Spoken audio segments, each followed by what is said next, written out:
Em 1 Coríntios, capítulo 3, versículo 16, diz: Vocês não sabem que são templo de Deus e que o Espírito de Deus habita em você. Obrigada, Senhor, por este versículo, por essa passagem. Hoje a gente vai ler a respeito do título que a igreja é o espaço sagrado de Deus. E antes da gente começar a nossa leitura, a gente vai pedir a presença do Senhor. Pode respirar fundo, suspirar, se preparar para esse momento. Às vezes a gente já acorda, vai ver uma mensagem no grupo, vai ver alguma informação, né? E às vezes a gente já começa acelerado, pensando no que tem que fazer no dia. Esse momento é bom a gente acalmar, relaxar, deixar o nosso foco e atenção 100% aqui no momento presente. Então, por isso que a respiração, ela ajuda a gente, né, a acalmar, a prestar atenção no que a gente está fazendo. E agora a gente vai orar. Senhor Pai, muito obrigada, Deus, por mais esse dia. Obrigada por esta quarta-feira. Obrigada por termos a possibilidade de estarmos aqui na Tua presença, Pai. Que o Senhor prepare o nosso coração para poder receber essa mensagem, que ela toque o mais profundo da nossa alma, que a gente possa refletir sobre ela e trazer esses ensinamentos para o nosso dia a dia, que a gente consiga ser luz na vida das pessoas, né? Que a gente consiga levar mais da palavra, levar fé, esperança, amor, amar os outros como o Senhor nos ama. Então que o Senhor nos conduza, que o Senhor, o Espírito Santo, né, esteja aqui presente só para os nossos ouvidos e que a gente grave todo esse ensinamento no nosso coração. É o que te pedimos em nome de Jesus. Amém, amém, amém. A igreja é o espaço sagrado de Deus. Na época em que as histórias do Antigo Testamento ainda estavam sendo vividas, Deus indicou espaços sagrados para o seu povo encontrar. Primeiro Deus plantou um jardim no Éden, um lindo espaço no paraíso para suas criações valiosas. Mais tarde, o tabernáculo consistia em um espaço móvel no deserto para os israelitas que haviam sido resgatados da escravidão egípcia. E por fim, o templo correspondia a um espaço permanentemente em Jerusalém para o povo de Israel. Em todos os casos, esses eram os locais de adoração especialmente escolhidos, bem como sinais tangíveis da presença de Deus. O Criador de tudo o que existe não poderia ficar confinado a um jardim, a uma tenda ou a uma construção, mas foi nesses espaços sagrados onde o céu e a terra puderam se sobrepor. Uma curiosidade, as imagens do jardim estão em todos os detalhes decorativos do tabernáculo e do templo. Palmeiras e romãs, lírios dos lagos e flores de amendoeira, leões e bois, cores vibrantes e metais preciosos. Esses desenhos tinham o objetivo de apontar para o início antes da queda. Pelo fato de Deus Santo amar pessoas pecadoras, temos um problema de separação. É por isso que os sacerdotes eram indicados como representantes, mediadores para práticas como adoração, sacrifício e expiação. E embora tenha dado certo por um tempo, foi apenas uma solução temporária.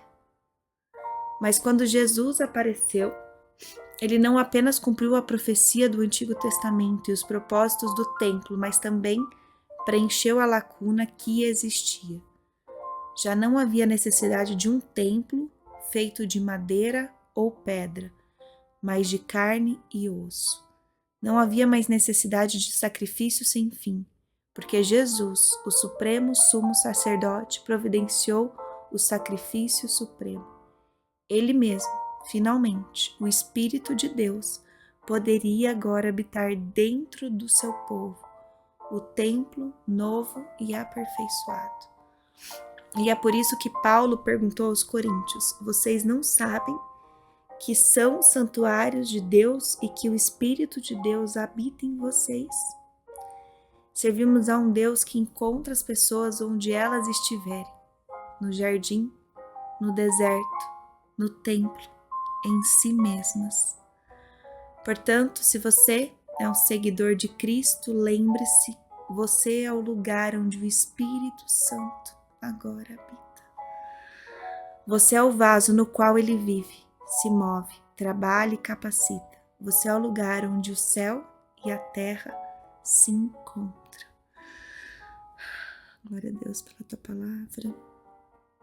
Obrigada por nos lembrar diariamente que o Senhor habita em nós, que o Espírito habita agora em cada uma de nós, que o Senhor vive em nós, Ele se move, Ele trabalha, Ele nos capacita, Pai. Como que a gente pode aplicar esse versículo na nossa vida hoje, né? A gente pode pedir para que Deus nos ajude a ver as pessoas como Ele vê, nos ajude a ver que Ele habita em nós, né? Que o Espírito habita em nós e que a gente pode, a partir disso, sentir esse amor de Deus e transbordar isso para as outras pessoas. A gente pode encorajar pessoas ao nosso redor. Eu ontem recebi uma mensagem de uma pessoa que eu conheci semana passada lá no treino. E aí ela começou a me seguir, daí ela falou: Cá, nossa, eu tô te vendo, parece que você transparece paz tão bem. Eu terminei um relacionamento agora, eu tô muito mal. E queria conversar com você, assim, pra ver o que você faz. Olha só a oportunidade, né, da gente levar a palavra. E isso é uma pessoa que procurou, mas imagina quantas pessoas que estão passando por este momento nos veem, assim, bem espiritualmente, né, fortes no Senhor, né, porque Ele habita em nós, então a gente tá refletindo a luz dEle. E que às vezes não tem coragem de chegar e falar e a gente ter sensibilidade de olhar no olho dessas pessoas à nossa volta, às vezes perguntar: tá tudo bem? Porque às vezes só um tá tudo bem, a pessoa já vai abrir o coração dela para que você possa encorajar ela, para que você possa falar do amor de Jesus, né, de como você busca isso diariamente. Então que a gente tenha essa sensibilidade de olhar para o outro, assim como o Senhor nos olhou, nos amou, né?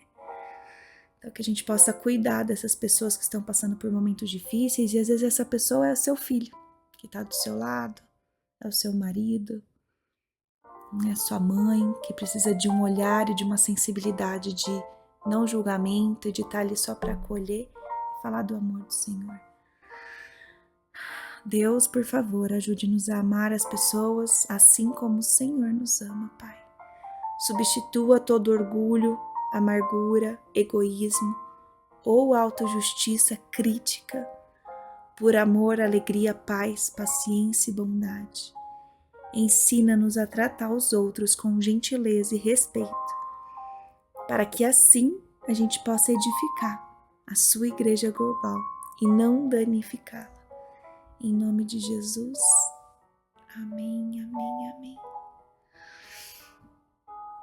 E agora a gente vai orar, agradecer, pedir perdão, entrar num momento de intimidade com o Senhor. Respira fundo, suspira. Em Malaquias, capítulo 3, versículo 6 diz: de fato, eu, o Senhor, não mudo. Por isso vocês, descendentes de Jacó, não foram destruídos. Reflita sobre a constância de Deus e entregue a Ele todo louvor, honra que vier à sua mente. Então agora é o momento da gente agradecer a Deus por tudo que Ele é, por tudo que Ele tem feito, por Ele nos sustentar nos momentos de desafio, por coisa que aconteceu no seu dia de ontem, você quer agradecer. Eu vou ficar em silêncio e você pode fazer isso agora.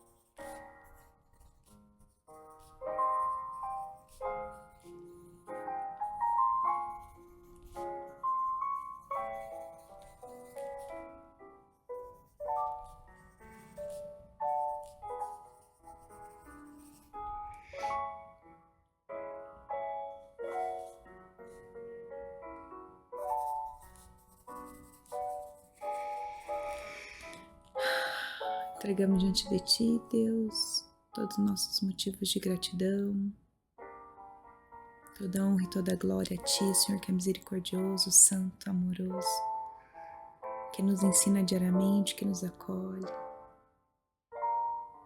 Pai querido, também queremos Te pedir perdão pelos nossos pecados e pecados sutis do nosso dia a dia, né? Eu tô lendo aquele livro, deixa eu pegar ele aqui. Aquele livro de pecados, e ele fala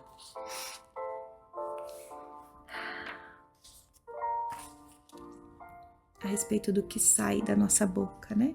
E em Efésios capítulo 4, versículo 29 fala: não saia da vossa boca nenhuma palavra que cause destruição, mas só a que seja boa para a necessária edificação, a fim de que transmita graça aos que ouvem, né? A gente falou muito sobre isso em Provérbios, sobre o que sai da nossa boca, né? Que de modo a nossa conversa geral ela destrói ou edifica, corrompe ou agracia. Esse é o poder das palavras. E aqui ele fala: quando fofoco, destruo outra pessoa e perverto a mente do meu ouvinte. Parece que, né, a fofoca, né, que é pesado, mas quando a gente repara, às vezes tem momentos que a gente fala da vida do outro, né, que a gente julga, que a gente critica. Então são pecados sutis do nosso dia a dia, para a gente se policiar, porque quando a gente fala do outro, a gente está destruindo o outro e pervertendo a mente de quem está nos ouvindo. E aí fala da reclamação. Quando reclamo sobre as circunstâncias difíceis da minha vida e contesto a soberania e a bondade de Deus, instingo o meu ouvinte a agir do mesmo modo, a pessoa que está ouvindo isso. Então, se eu reclamo para alguém das circunstâncias difíceis da vida, eu estou contestando a soberania e a bondade de Deus, né? Dessa forma, o pecado entra no coração do outro. Então, duas coisas que às vezes a gente pode, assim, que é comum às vezes no nosso dia a dia, né? A gente falar do outro, né? E reclamar da nossa vida. Então são pecados sutis, porque para Deus não tem o pecadinho, o pecadão. E às vezes a gente fica focado no pecado maior da sociedade e não olha para os nossos pecados. Então, que o Senhor nos perdoe dos nossos pecados sutis no dia a dia, né? De como a gente conversa, de como a gente fala, de como a gente se posiciona. E muitas vezes, Deus, eu sei que a gente não tem consciência disso, né? É mais fácil apontar, né, o erro do outro, mas que a gente consiga olhar, né, para as nossas ações, para as nossas falas do dia a dia, que o Senhor nos ajude a ter consciência de onde a gente está errando, para que a gente possa melhorar, que a gente também possa perdoar todos aqueles que nos magoaram, nos ofenderam, né, que o Senhor nos proteja, né, de todo mal, nos livre das tentações. E agora, Pai, também queremos orar pelo outro. Então é o momento de interceder, profetizar palavras de bênção, né? Não cansar, não cessar, até que todos à nossa volta entreguem a vida deles a Deus, a Jesus. Vou ficar em silêncio para que a gente ore pelo outro agora.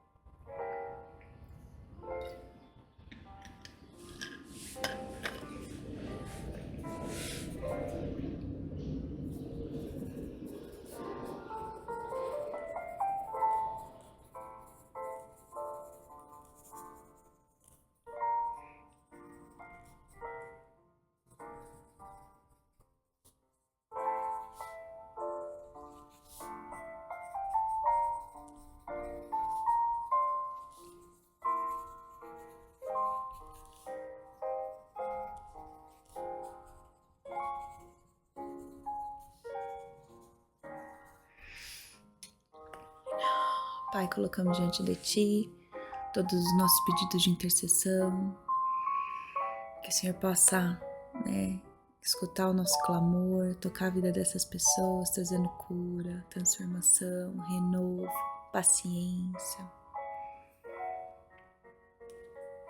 E, Senhor, também queremos orar por nós.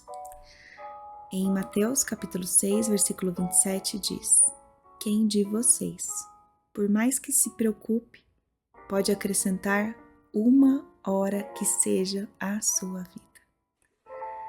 Que tipo de pensamento você tem permitido que ocupe o espaço na sua mente, né?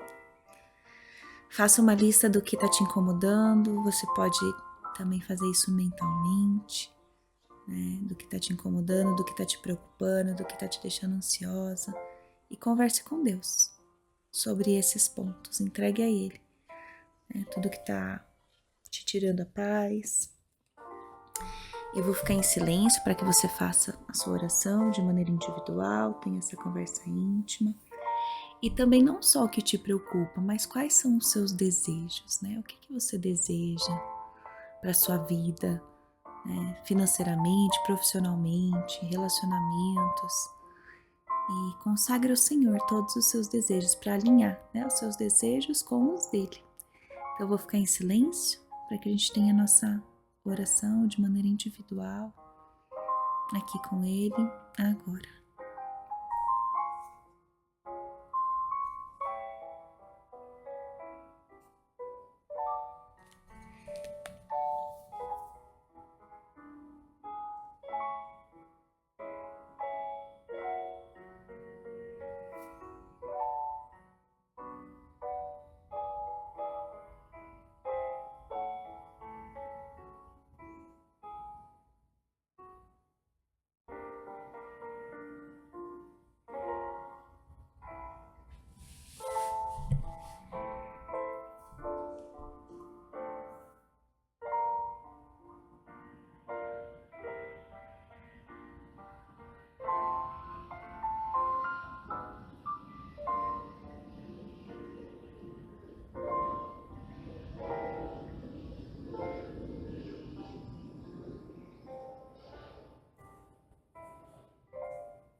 Obrigada, Senhor, por ter esse momento de oração contigo. Obrigada por se preocupar com cada uma de nós, com os nossos problemas, mesmo que sejam pequenos. Que a gente consiga alinhar os nossos desejos com os seus para nossa vida. Deus, em toda época, em toda situação, que a tua vontade seja feita, seja glorificada em nossa vida e nos mostre como a gente pode honrar o Senhor com as nossas palavras e ações, que tudo que a gente fale, né, que saia da nossa boca, a gente faça para glorificar o Senhor e encoraje os outros. Em nome de Jesus, amém, amém, amém. E agora você pode já se visualizar saindo aqui da rotina, da prosperidade, de oração. Se visualize feliz, sorrindo, leve, tendo consciência do que você fala, do que você pensa. Se visualize conversando com as pessoas, refletindo o amor e a luz do Senhor. As pessoas te ouvindo com atenção, o Espírito Santo agindo ali naquele momento. Se visualize cumprindo o que você se propôs a fazer no dia de hoje, sem procrastinar, né? Fazendo ali com diligência, com amor. Seja coisas na sua casa, seja coisas para sua família, seja no seu trabalho profissional. Né? Se visualize disposta, como se tivesse uma luz em volta de você, e que por onde você passa, né? Você reflete esse amor, essa bondade. Se visualize com saúde, agradeça, obrigada a Deus por refletir o seu amor, obrigada a Deus por ter saúde, como é bom ter saúde, sabedoria, discernimento, levar a palavra, como é bom cumprir o nosso propósito aqui na terra, como é bom ser usada pelo Senhor para levar paz, amor e fé. Respira fundo e agradeça ao Senhor por mais este momento. Que haja luz no nosso pensar, luz no nosso falar e luz no nosso sentir. Que você tenha uma quarta-feira abençoada na presença do Senhor. Fique com Deus e nos vemos amanhã.